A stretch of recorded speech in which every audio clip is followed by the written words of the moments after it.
Hello everyone, welcome to my channel. Chào mừng quý vị và các bạn đã đến với kênh của Tiến Vlog. Ngày hôm nay mọi người có khỏe không ạ? Lời đầu tiên cho phép Tiến Vlog được gửi lời chào, lời chúc sức khỏe tới tất cả mọi người. Chúc mọi người có một ngày làm việc đạt hiệu quả cao và tràn đầy hạnh phúc.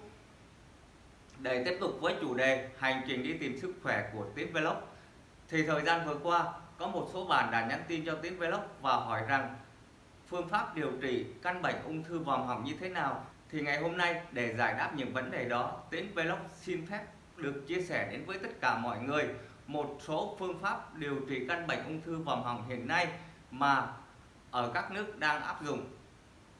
Và Tiến cũng nói trước với mọi người rằng là Tiến không phải là một bác sĩ mà Tiến là một bệnh nhân ung thư vòm họng. Chính vì vậy, bằng những kiến thức và những kinh nghiệm thực tế trong quá trình điều trị căn bệnh ung thư vòm họng của mình, Tiến muốn chia sẻ đến với tất cả mọi người những kiến thức và kinh nghiệm thực tế mà Tiến đã trải qua để giúp mọi người hiểu rõ hơn phương pháp điều trị căn bệnh ung thư vòm họng nha mọi người. Và nếu các bạn xem video này thấy video của Tiến Vlog hay và hữu ích đối với tất cả mọi người thì các bạn đừng quên cho Tiến Vlog một like, một bình luận, một chia sẻ và một đăng ký kênh của Tiến Vlog để ủng hộ giúp mình nhé. Cảm ơn mọi người rất là nhiều. Và để không phí phạm thời gian của tất cả mọi người, bây giờ chúng ta cùng đi vào nội dung chính của video ngày hôm nay. Hiện nay không chỉ riêng ở Việt Nam mà trên toàn thế giới thì để điều trị căn bệnh ung thư vòm họng, người ta có 5 phương pháp điều trị phổ biến hiện nay. Và cụ thể từng phương pháp điều trị đó như thế nào, bây giờ chúng ta cùng đi vào từng nội dung nhé.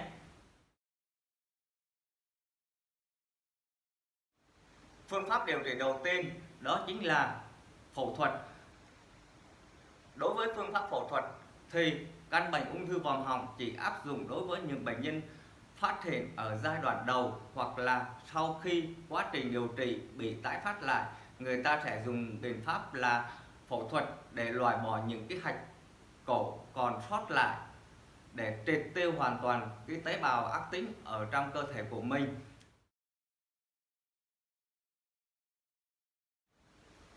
Phương pháp điều trị thứ hai đó chính là phương pháp xạ trị. Phương pháp xạ trị là phương pháp điều trị chủ yếu ở trong căn bệnh ung thư vòm họng trong giai đoạn hiện nay. Thông thường đối với những người bị bệnh ung thư vòm họng thì bác sĩ sẽ cho chúng ta điều trị bằng phương pháp xạ trị.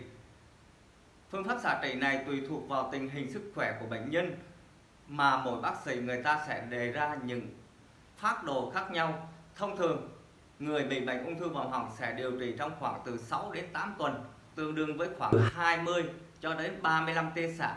Và mỗi ngày chúng ta sẽ xạ 1 tia và thông thường một tuần chúng ta sẽ xạ 5 tia và kéo dài từ khoảng thời gian là 6 đến 8 tuần thì sẽ hoàn thành xong quá trình xạ trị của mình. Và một điều lưu ý là trước khi để bắt đầu quá trình xạ trị thì sau khi đã làm tất cả các kết quả xét nghiệm thì có một điều đặc biệt mà bác sĩ thường thăm khám rất là kỹ, đó chính là thăm khám răng miệng của mình nha mọi người. Tại vì quá trình xạ trị sẽ làm ảnh hưởng đến răng hàm miệng của mình rất là nhiều và thậm chí có thể gây ra hoại tử ở hàm và răng thì nó sẽ bị hư hỏng hết.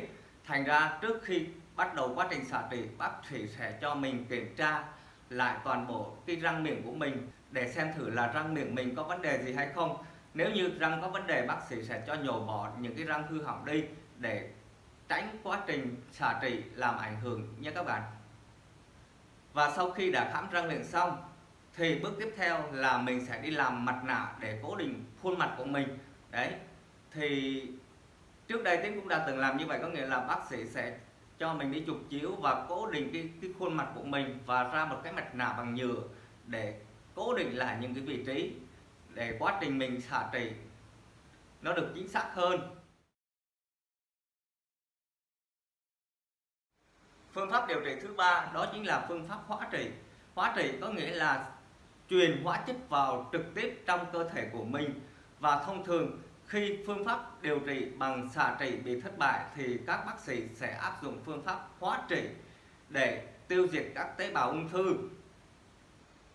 Đối với phương pháp này sẽ để lại một số tác dụng phụ, ví dụ như là rụng tóc, buồn nôn, mệt mỏi và chán ăn. Đấy chính là những triệu chứng trong quá trình truyền hóa chất mà chính bản thân Tiến Vlog cũng đã từng trải qua. Một thời gian dài Tiến Vlog không còn một cọng tóc ở trên đầu các bạn ạ. Đầu Tiến trọc lóc hoàn toàn luôn. Và những mệt mỏi trong quá trình hóa trị là đều không thể tránh khỏi. Nhiều lúc mình bưng cái dĩa thức ăn lên trước mặt mình và nhìn vào mình không muốn ăn luôn các bạn. Và lúc đó mình chỉ ráng ăn thôi, chứ thực tế mà nói ăn vào nó cũng không có vị giác luôn các bạn ạ. Nhưng mà để có được sức khỏe tốt hơn thì các bạn phải chịu khó ăn và bổ sung các dưỡng chất cho cơ thể mình để mình có thể chống chọi và vượt qua giai đoạn truyền hóa chất nha mọi người. Và phương pháp điều trị bằng hóa chất thì cũng có hai loại nha các bạn, là có nghĩa là hóa chất nước và hóa chất khô. Hóa chất khô thì mình sẽ uống hàng ngày giống như là mình uống thuốc vậy. Còn hóa chất nước là truyền trực tiếp vào các cái đường ven, vào các cái đường tĩnh mạch ở chân hoặc là tay của mình. Nói chung là tùy vị trí, bác sĩ có thể lấy ven được ở đâu thì người ta sẽ tiến hành truyền cho mình ở đó. Thông thường thì những người mà mới truyền ở giai đoạn đầu thì lúc đó là cái tay của mình còn rất là nhiều ven thì người ta sẽ lấy trực tiếp ở cánh tay của mình. Còn sau một thời gian điều trị thì có một số bệnh nhân á, hết cái đường ven ở trên tay thì lúc đó bác sĩ lại bắt buộc phải lấy ở dưới chân. Và thông thường á, lấy ở trên cánh tay của mình á, thì quá trình truyền nó được dễ dàng hơn và mình di chuyển nó cũng thuận lợi hơn.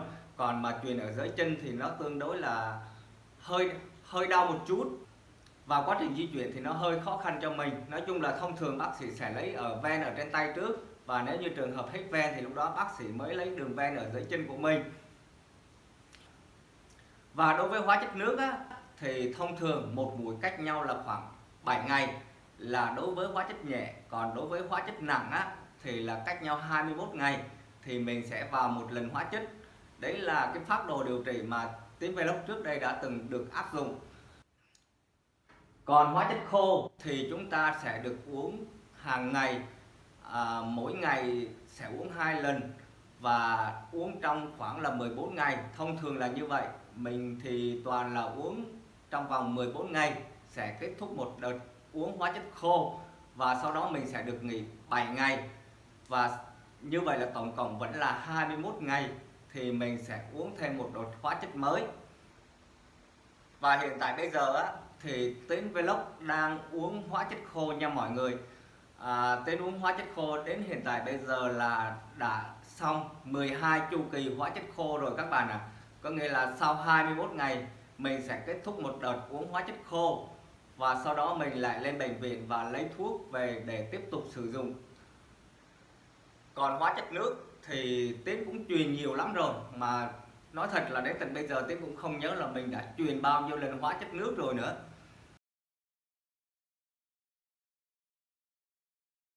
Và phương pháp điều trị thứ tư đó chính là kết hợp vừa xạ trị vừa hóa trị. Thì đối với phương pháp này, tùy thuộc vào tình trạng của bệnh nhân mà bác sĩ sẽ đề ra cái phương pháp này. Thông thường có thể là xạ trị trước rồi tiến hành hóa trị, hoặc là hóa trị trước rồi sau đó mới tiến hành xạ trị, hoặc là vừa xạ trị vừa hóa trị đồng thời. Đối với riêng bản thân của Tiến Vlog thì ngày xưa lúc mà điều trị căn bệnh ung thư vòm họng của mình thì bác sĩ đã cho Tiến phác đồ là thứ nhất là truyền hóa chất, và sau đó là xạ trị và hóa trị đồng thời. Thì ở giai đoạn đó mình đã điều trị là 3 mũi hóa chất đầu tiên, và mỗi lần truyền hóa chất như vậy là cách nhau 21 ngày. Thì lúc đó sau 3 mũi hóa chất thì hạch cầu của Tiến đã giảm đi rất là nhiều, và các cái tế bào ung thư bắt đầu đã được gom lại dần dần. Thì bác sĩ lúc đó quyết định là thay đổi phác đồ điều trị của mình. Có nghĩa là lúc đó bác sĩ cho mình là tiến hành xạ trị và hóa trị đồng thời luôn. Thì lúc đó là Tiến được chỉ định là xạ trị 35T, và đồng thời 7 ngày sẽ truyền một lần hóa chất. Và khi mà thay đổi phác đồ như vậy á, thì trước đó là cái đợt hóa chất đầu tiên là 3 đợt hóa chất mạnh, là bác sĩ nói với mình như vậy. Và đến lúc mà tiến hành hóa và xạ trị đồng thời thì cái liều hóa chất lúc này sẽ được giảm xuống. Thì ở giai đoạn đó bác sĩ có nói với Tiến là nếu như xạ trị và hóa trị đồng thời thì hóa chất nó sẽ nhẹ nhàng hơn, giúp cho quá trình xạ trị của mình được đáp ứng tốt hơn. Và các bạn lưu ý giúp mình là trong quá trình xạ trị sẽ xảy ra một số tác dụng phụ, ví dụ như là buồn nôn, mệt mỏi, chán ăn. Và đặc biệt là trong quá trình xạ trị sẽ để lại một tác dụng phụ cực kỳ lớn, mà nếu như các bạn không có đủ ý chí, không có đủ nghị lực thì các bạn sẽ không thể vượt qua giai đoạn này. Và tác dụng phụ đó chính là ở trong miệng của mình nó sẽ bị lở loét hết, ăn uống không được, nuốt cũng không được, và thậm chí có một giai đoạn tiếng nói còn không được luôn các bạn ạ. Lúc đó mình chỉ có nằm ngủ ly bì suốt ngày thôi. Và nếu như ở giai đoạn này các bạn không kiên trì thì các bạn sẽ bỏ cuộc và quá trình điều trị của mình sẽ thất bại nha mọi người. Ở giai đoạn mà Tiến Vlog đang điều trị thì có lúc cũng mệt mỏi quá, và đặc biệt là từ tia xạ thứ 20 trở đi thì lúc đó cơ thể mình đã bắt đầu mệt mỏi, sức khỏe của mình giảm xuống rất là nhiều. Và lúc này ăn uống cũng không được, cổ thì bị loét hết, da cổ sẽ bị cháy đen ở hai bên như thế này các bạn, nó sẽ cháy đen sạm hết luôn, và có thể là da của mình nó sẽ bị lở loét, cổ họng của mình bị hư hỏng. Và lúc đó thực sự mà nói, ở giai đoạn đó có những lúc Tiến Vlog cũng đã muốn bỏ cuộc đấy tất cả mọi người, tại vì nó quá mệt. Tiến vẫn còn nhớ là ở giai đoạn lúc mà Tiến bắt đầu đi điều trị bệnh của mình thì lúc đó là Tiến có cân nặng là 60 kg. Nhưng mà sau quá trình ở trong bệnh viện lúc đó là được tầm khoảng 1 tháng thì Tiến chỉ còn là 45 kg thôi các bạn ạ. Có nghĩa là mình đã tụt mất 15 kg. Thì các bạn cứ nghĩ xem, một người từ 60 kg mà xuống còn 45 kg thì lúc đó sức khỏe sẽ như thế nào. Và Tiến nhớ ở giai đoạn đó mình ăn mỗi ngày không đến một chén cháo, và đó chỉ là một chén cháo loãng thôi mà Tiến còn ăn không hết. Và lúc đó hầu như Tiến sống hoàn toàn nhờ từ truyền đạm, truyền dinh dưỡng mà bác sĩ đã kê cho mình, tại vì lúc đó ăn uống mình ăn không có được, và nói chung là nhờ hoàn toàn vào việc truyền đạm để mình có sức khỏe, để mình tiếp tục xả trị cho hết cái phác đồ của mình. Và như vậy là sau 2 tháng Tiến nhập viện và điều trị căn bệnh ung thư vòm họng của mình thì Tiến đã hoàn thành được quá trình hóa trị và xạ trị, và lúc đó Tiến được bác sĩ cho ra viện và về nhà nghỉ ngơi. Sau khi mà được ra viện về nhà thì Tiến bắt đầu ăn uống và tầm bổ lại. Thì sau một thời gian thì sức khỏe của Tiến đã dần dần được hồi phục lại, và tóc của Tiến thì cũng bắt đầu mọc lại từ từ. Bởi vì là trước đó mình có truyền hóa chất mấy đợt, thành ra là tóc của mình nó bị rụng hết đấy mọi người. Còn nếu như xạ trị thì tóc không có rụng nha các bạn. Xạ trị thì nó làm cho mình bị lở loét cổ họng và da cổ nó bị cháy thôi, chứ còn tóc thì không có rụng. Nhưng mà truyền hóa chất thì tóc nó sẽ rụng nha mọi người. Và đó là truyền hóa chất nước, là mình truyền hóa chất từ các cái ven ở cái cánh tay của mình này các bạn, hoặc là ở dưới chân của mình. Nói chung là ở vị trí nào mà bác sĩ có thể lấy ven được thì người ta sẽ truyền thuốc đi qua cái đường gọi là đường tĩnh mạch. Không biết là mình nói như vậy có đúng hay không, tại vì đó là những cái từ ngữ chuyên môn, cho nên nhiều lúc mình nói sợ là không có đúng cho lắm. Nói chung là Tiến Vlog đã trải qua 2 đợt xạ trị. Đợt đầu tiên là 35T, và sau khi tái phát thì Tiến xạ trị lần thứ hai là 20T. Còn hóa chất nước thì nhiều vô kể luôn.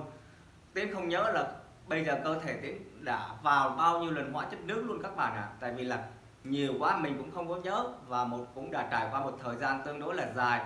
Tính ra từ cái thời điểm mình bắt đầu điều trị là năm 2018 đến tận bây giờ thì cũng đã được hơn 2 năm.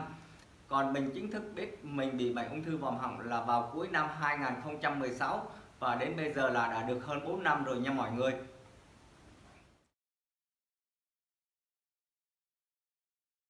Phương pháp điều trị thứ 5 là phương pháp điều trị bằng thuốc đặc hiệu, hay còn gọi là phương pháp điều trị trúng đích.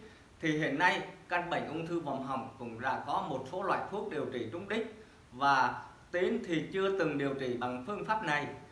Nhưng mà Tiến có tìm hiểu và được bác sĩ chia sẻ cho Tiến thì Tiến biết được rằng là căn bệnh ung thư vòm họng vẫn có thuốc điều trị trúng đích. Và thông thường những loại thuốc này thì giá thành rất là cao, chi phí rất là đắt đỏ, cho nên là Tiến thì Tiến không có tiền, cho nên là Tiến chỉ điều trị theo hình thức là thuốc của bảo hiểm thôi. Còn nếu như các bạn có tiền thì các bạn có thể hỏi bác sĩ để cho bác sĩ tư vấn mình. Và thông thường theo như Tiến Vlog tìm hiểu được biết thì là phương pháp điều trị trúng đích sẽ cho mình ít tác dụng phụ hơn trong quá trình điều trị bệnh. Thì đó là toàn bộ những kiến thức cũng như là kinh nghiệm thực tế mà chính bản thân của Tiến Vlog đã từng trải qua trong quá trình điều trị căn bệnh ung thư vòm họng của mình. Tiến chỉ xin phép được chia sẻ một chút những kinh nghiệm thực tế như vậy để các bạn tham khảo thêm và biết được một số phương pháp điều trị căn bệnh ung thư vòm họng phổ biến hiện nay để các bạn có thể nhờ bác sĩ tư vấn cho mình và lựa chọn ra phác đồ điều trị hợp lý tùy thuộc vào tình trạng sức khỏe của mọi người. Và video ngày hôm nay của Tiến Vlog cũng xin phép được tạm dừng tại đây. Mọi người theo dõi video này, nếu thấy video của Tiến Vlog hay và hữu ích đối với tất cả mọi người thì các bạn đừng quên cho Tiến Vlog một like, một bình luận, một chia sẻ và một đăng ký kênh của Tiến Vlog để ủng hộ giúp mình nhé. Cảm ơn mọi người rất là nhiều. Xin chào và hẹn gặp lại.